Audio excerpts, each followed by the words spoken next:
the wave nature of electron. So a colleague, a friend of mine, de Broglie, I don't know anything about this name, a scientist called de Broglie. De Broglie proposed a relation that particle will have a mass and a given what? Wavelength. So from that he proposed that the wavelength is equal to h over mv. Okay? This equation is an equation that governs the wave nature of an electron. Okay? Where this is lambda, or the wavelength, this is lambda, this is h. Take note. This is wavelength in meters. This is Planck's constant. Planck's constant. This is the mass of the electron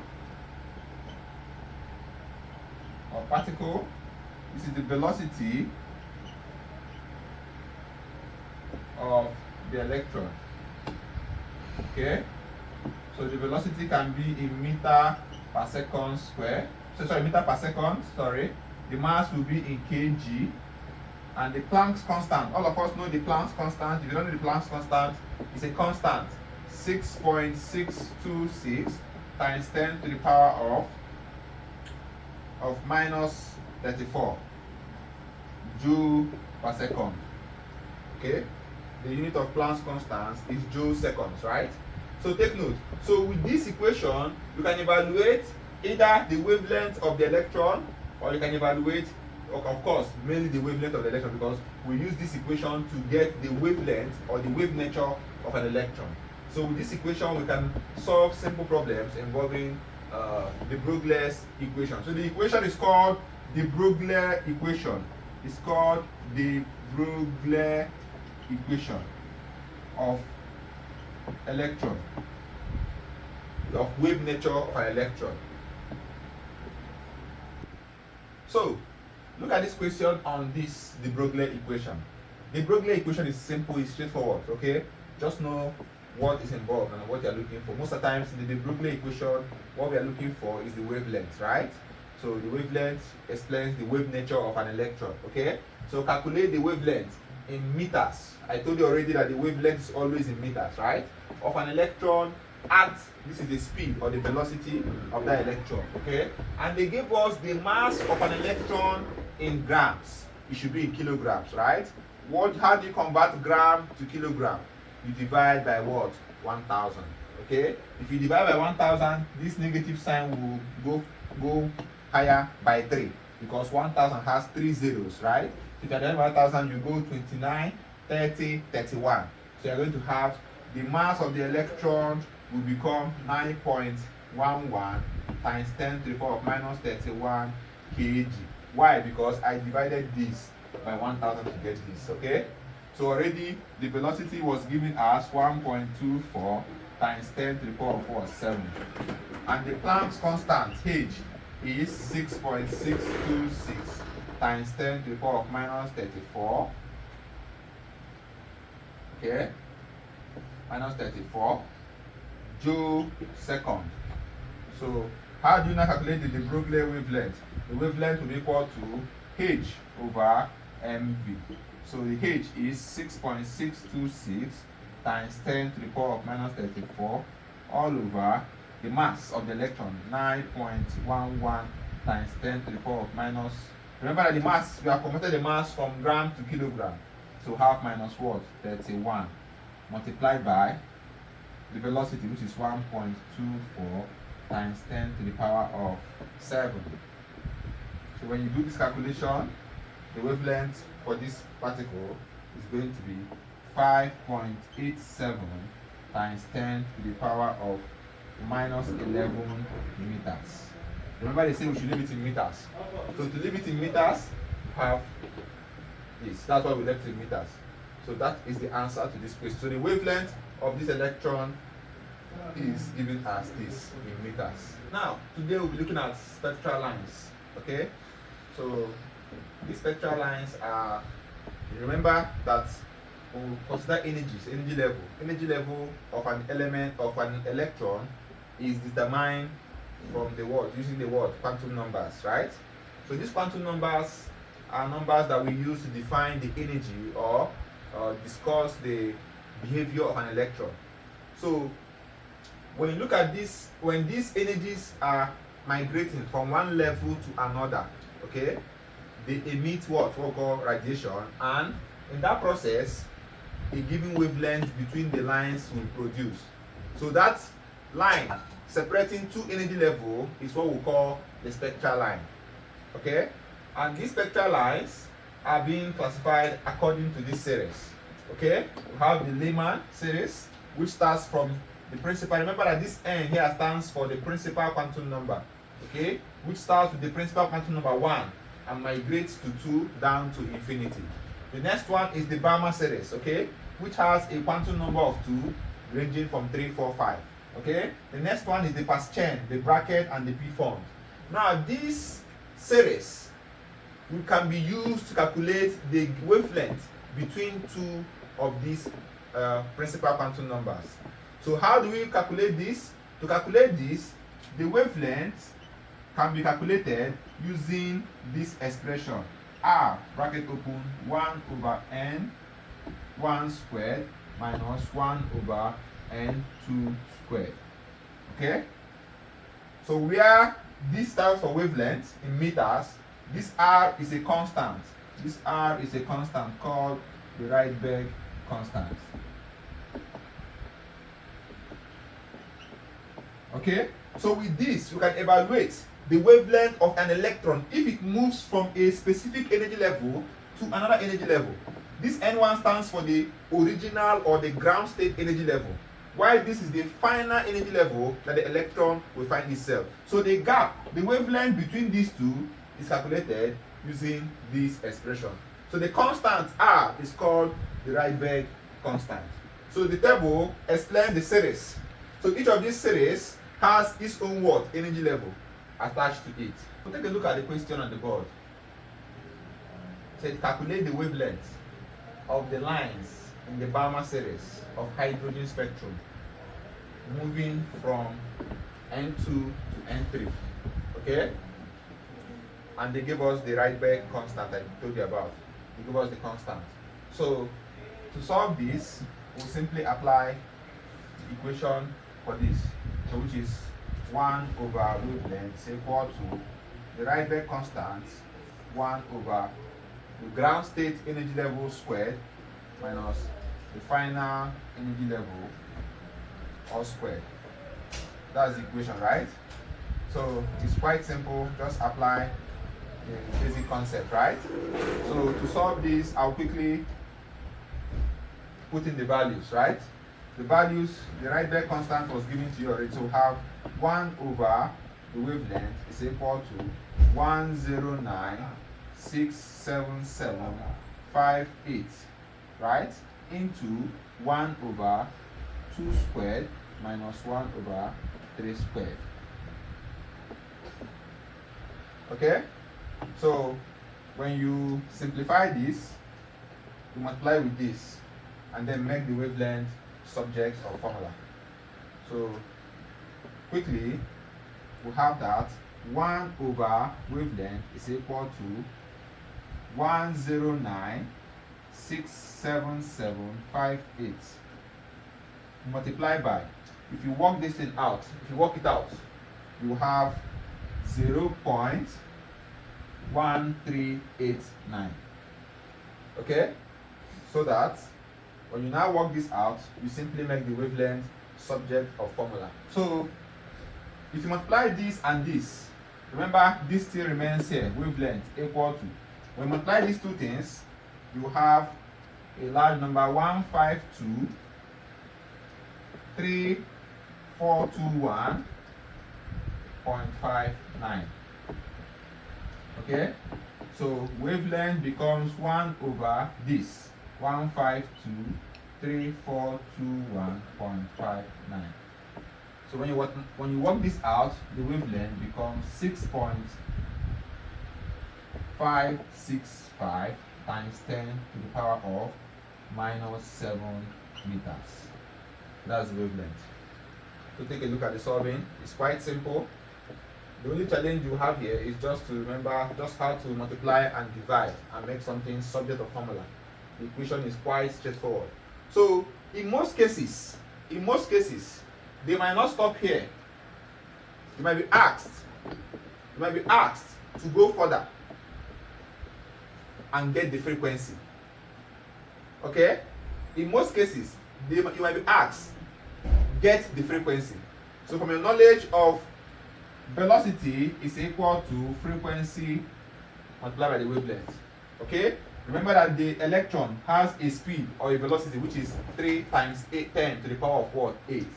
So if you make the frequency subject, so you can see that frequency becomes velocity over lambda. So you can calculate the frequency once you know the wavelength. So remember that the moment you know the wavelength of anything or electron, to be specific, you can find the frequency from this expression. So if the question goes further and say get the frequency, you can use the wavelength and get the frequency as well. So look at example 2. We are still on what? Spectral lines, okay? Look at example 2.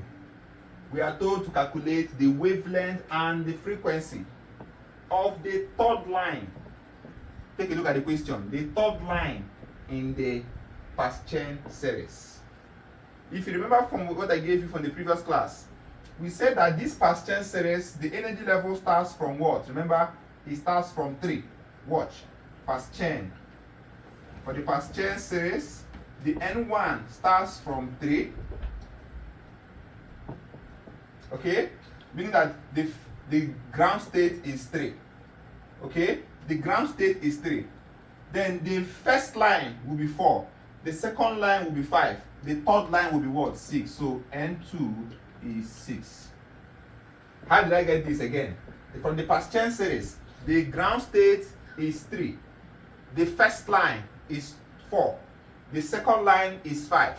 The third line is 6. So with this, we can now get the what? The wavelength. And I've told you, once you get the wavelength, you can easily get the what? Frequency.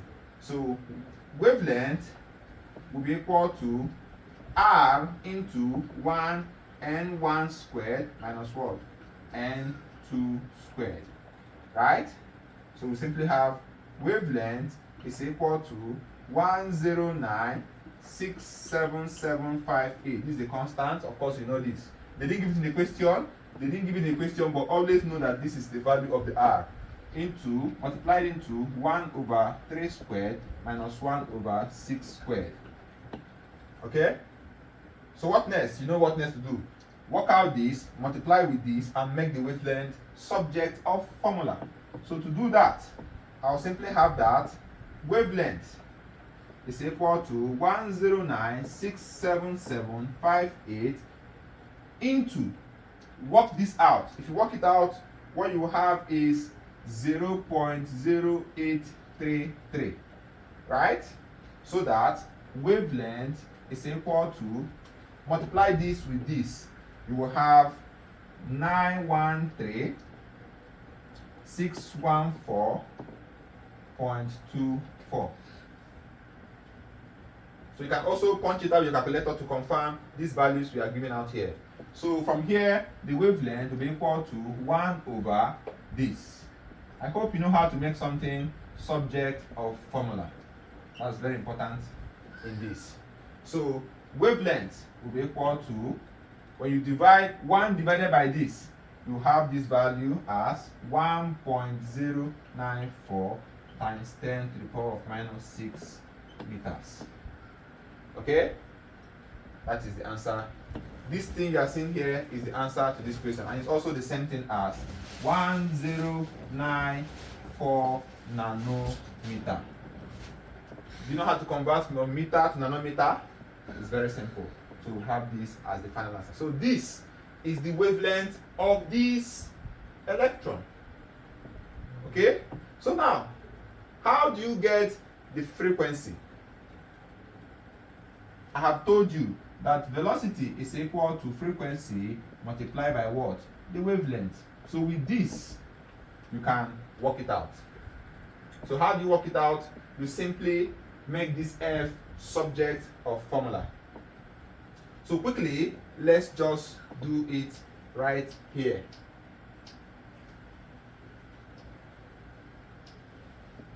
Okay?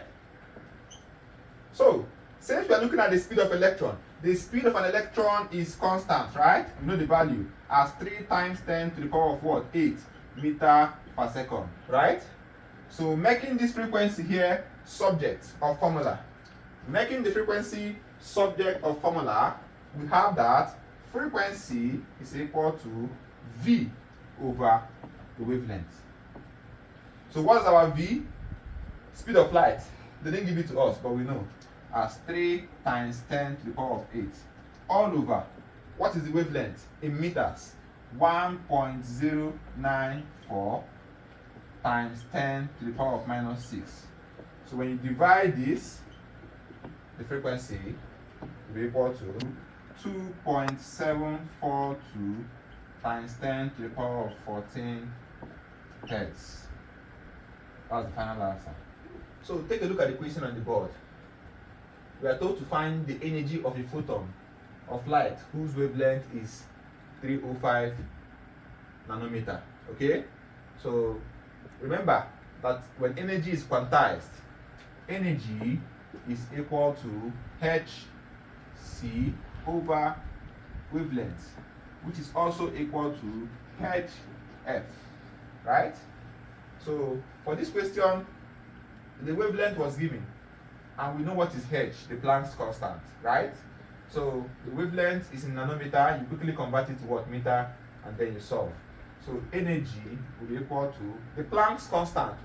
In our previous videos, I keep telling you what the constant is, so you have to memorize it in your head. The Planck's constant is 6.626 times 10 to the power of minus 34, right? Okay, multiply with the speed of light. The speed of light is 3 times 10 to the power of what? 8. You divide by what? By the wavelength. 305 times 10 to the power of minus 9. If you want to convert nanometer to meter, simply remove the n and just put times 10 to the power of minus 9. Nano is what? 10 to the power of minus 9. Okay? So remove it and just put this value. So you quickly punch. When you punch this, your final answer will be 6.52 times 10 to the power of minus 19 joules. Okay? So this is the energy in joules. But in some multiple choice question, take note, in some multiple choice question, you might be asked to find this answer in kilojoules per mole. Kilojoules per mole. How do you convert joules to kilojoules per mole? Any idea? Okay? To convert joules to kilojoules per mole, just do these 2 steps. The first step is multiply by 1000. Second step, divide by 1000. Divide by 1000 and then multiply by 6.02 times 10 to the power of 23. Look at the steps. I said again, to convert from joules to kilojoules, just no matter the question, once you have gotten your energy in joules and they are asking you convert these joules to kilojoules per mole, divide whatever you have gotten here by 1000 and multiply that thing you are going to get with Avogadro's constant. Once you have done that, you have converted this from joules to kilojoules per mole. Because if this is a multiple choice question, you might not see this in the option. Okay, so how will you see your answer in the option? Multiply this, divide this guy by 1000, you convert to kilojoules. Then multiply with the Avogadro's constant, you get the answer in kilojoules per mole. So to complete this solving, or to get our answer in kilojoules per mole, we simply have 6.52 times 10 to the power of minus 19 divided by what? 1000 multiplied with what? 6.02 times 10 to the power of 23. So when you do this, you have the final answer. So somebody from the audience to help us to multiply this. Divide this by 1000 and multiply with the Avogadro's constant.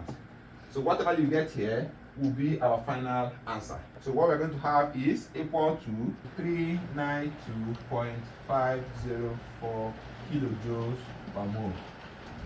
So this is the answer to this question.